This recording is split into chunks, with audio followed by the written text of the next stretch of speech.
more interconnected or disconnected thoughts on race and ethnicity. Contributions of Northeast Asians to world culture, idea of open-hand combat. Contributions of Dravidians to world culture, idea of meditation. Negroes in this country cannot seem to understand several truths of life. Nothing in life is free. Everything has a cost, and that cost is sacrifice. Anything you want in life, you have to sacrifice for. Sports stars kneeling. Football. Imagine what Vince Lombardi would have done with this bullshit. They do this a variety of ways, none of which have anything to do with the ostensible reason for their protest. Excuse me. Reason number one, pure self-interest, increase their fan base. And this means more money, more fame, more status, more important, more success in their pursuit of their own selfish self-interest. Reason number two, grow and perpetuate the victimism narrative. Serves to get more concessions from society at large. It's hilarious to me how easy it is to see through their bullshit, and even more hilarious that none of the members of the American herd have any notion whatsoever. Typical Americans are motivated by the fear that they may somehow lose their cushy pighood lifestyle. So they reason subconsciously something like, I don't want anybody in the world to feel they don't have enough toys, recognition, cushy lifestyle, attention, love, acceptance, etc., etc. Because if enough of them do, and they get pissed off enough about it, they may try to rebel against their oppression and take some of my stuff. Honky liberals have given all kinds of unearthed benefits and concessions to our Negro subculture, not because they believe in social justice or whatever other poses they like to strike, but because they're afraid of them. They're weaklings and proneness to violence, and they are too weak to withstand some other group's dislike of them. It's like one of the kids on the block giving candy to the neighborhood bully in hopes that he will leave him alone. Human psychology says that policy will only make the bully expect more and apply pressure to get it.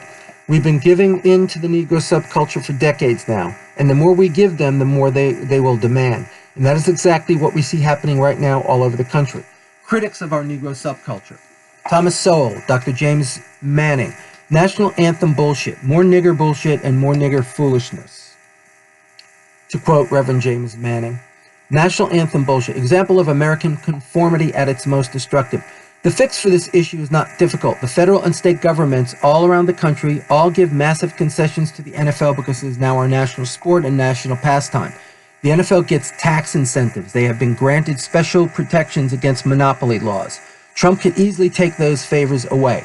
Why shouldn't whites be supreme? They created everything you and I enjoy. They created our lives for us. Without whites, you'd be living in a hut in Africa or Indonesia eating rat meat and sleeping on dirt. We make slaves out of the people who are morally inferior. Black bullshit. As a subculture, you are failures in this society. The reason you are failures is that you keep this excuse of victimhood and oppression around. You keep the victimhood around to fall back on in case you fail. But it's a self-fulfilling prophecy. As long as you claim victimhood, your lives will never improve. You will continue as failures in misery. Enjoy. White supremacy is the stone-cold reality of this planet at this time in history. Maybe 1,000 years in the future, some other racial or ethnic group will come along and pick up where we left off and conquer space and time and whatever other problems white European men have not solved so far. Maybe Bangladesh will come along, or maybe people from Tierra del Fuego or whatever.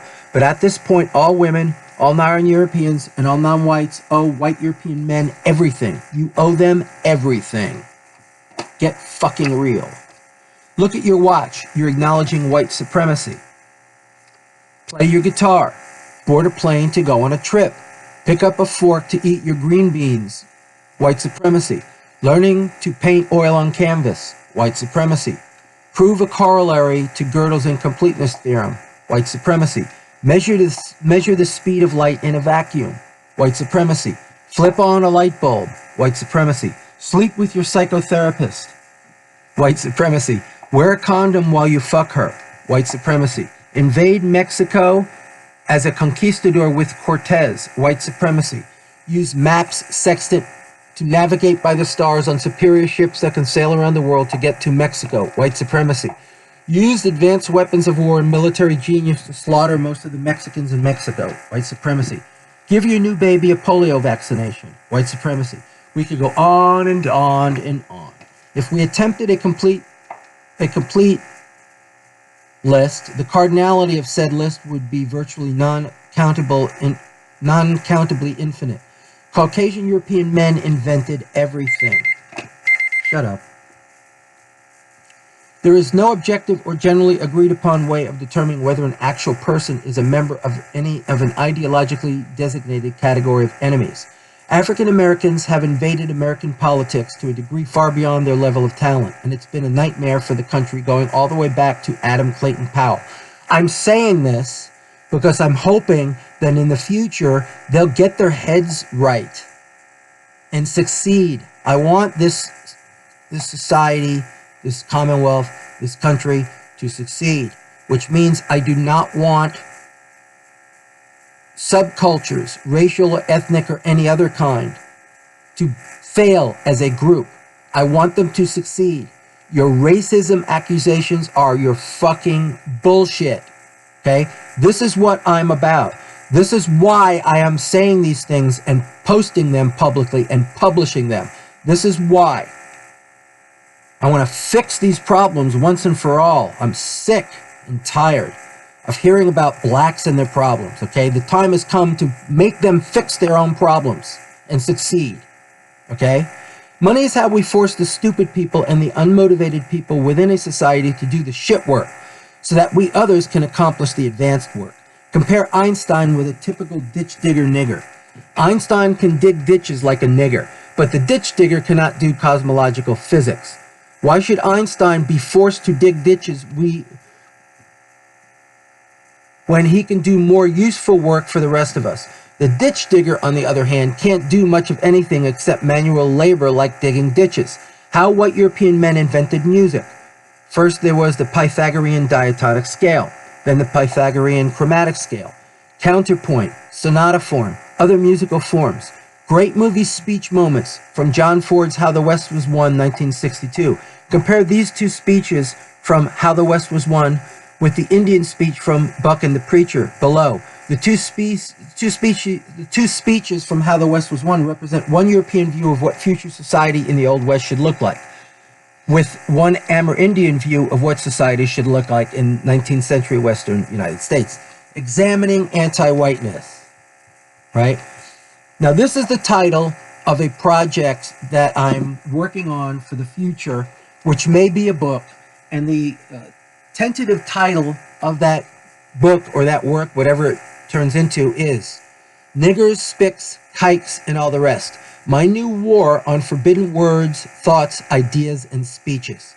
And the idea is that we have to free up language again. We have to free up people's vocal apparatus again by banning any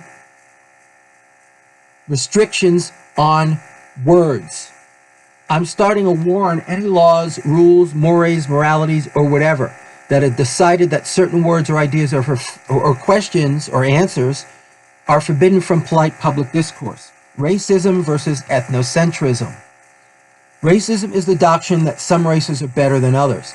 Ethnocentrism is the concept that members of certain racial groups that one is a member of is better than other groups because that one is a member of that group, simply put.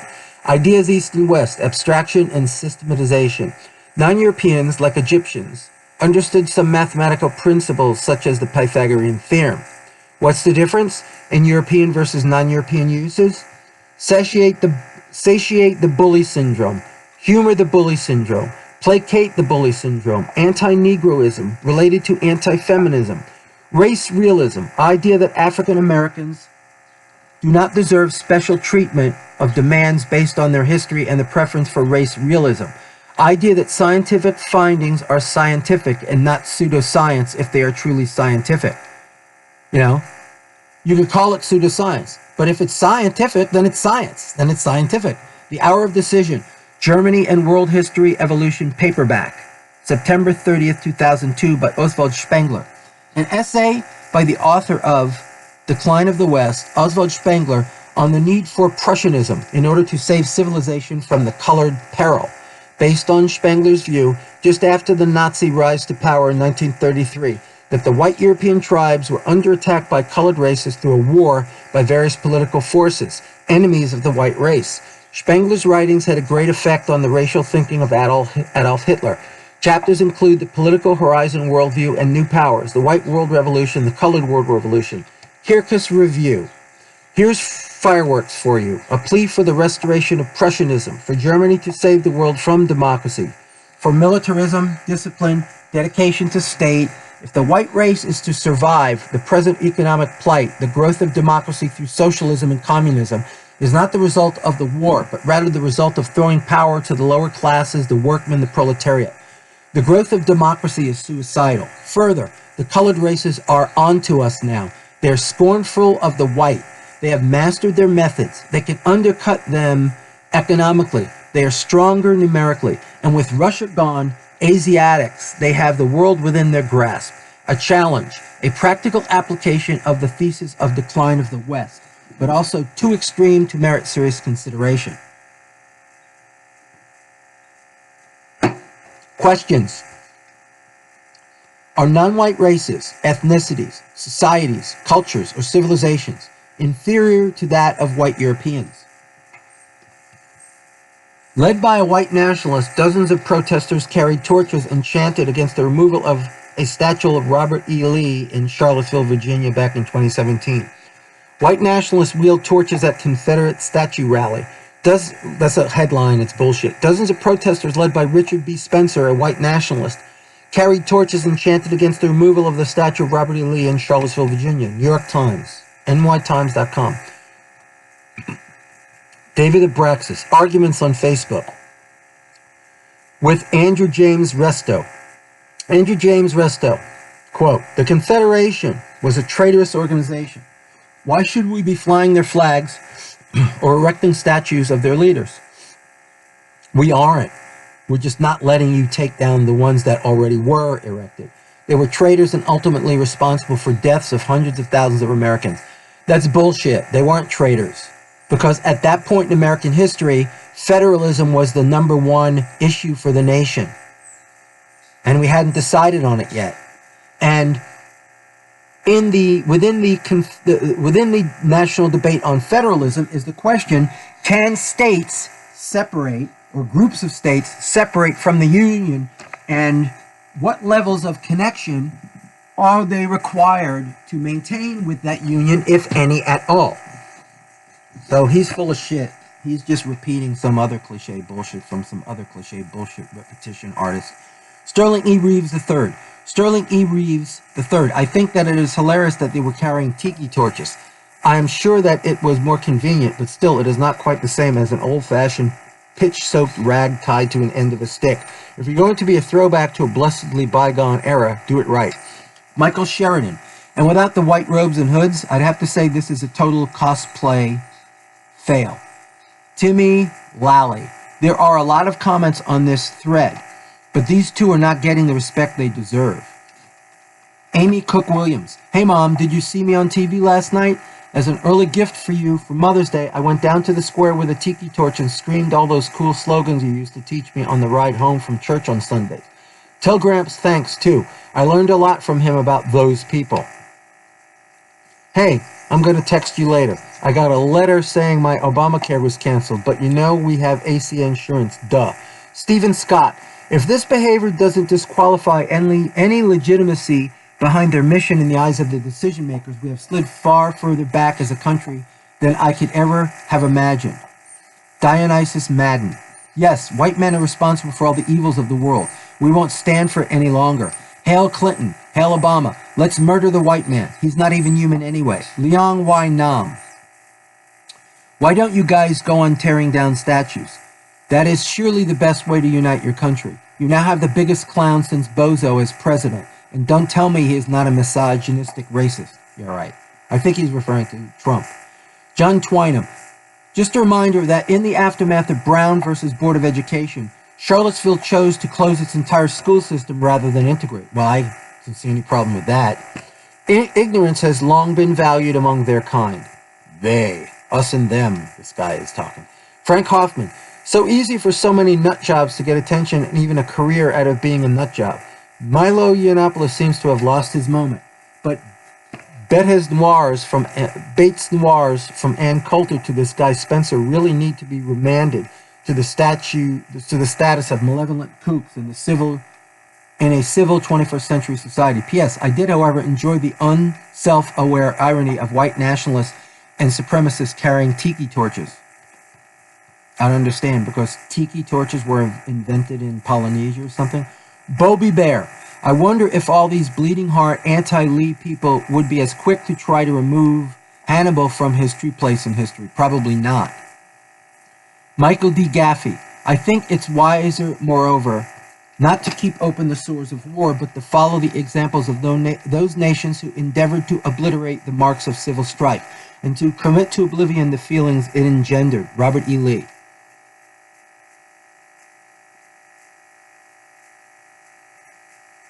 Joshua Allen Lee. I can understand a lot of these getting taken down, but Robert E. Lee did a lot to bring both sides together after the war was over and was for united union rather than being bitter and resentful. Joseph Christopher. Most of the historical evidence points to the conclusion that the South went to war not because they wanted to separate from the Union permanently, or they wanted to maintain slavery, but because they wanted to win the war so that nobody could force anything upon them. If they had won the war, they probably would have accepted the Emancipation Proclamation, and they probably would have accepted permanent reintegration with the Union. Joseph Christopher. Funny, if he was a black nationalist that wanted a black ethno-state, he would probably be offered a job writing for the New York Times editorial page. That's pretty funny.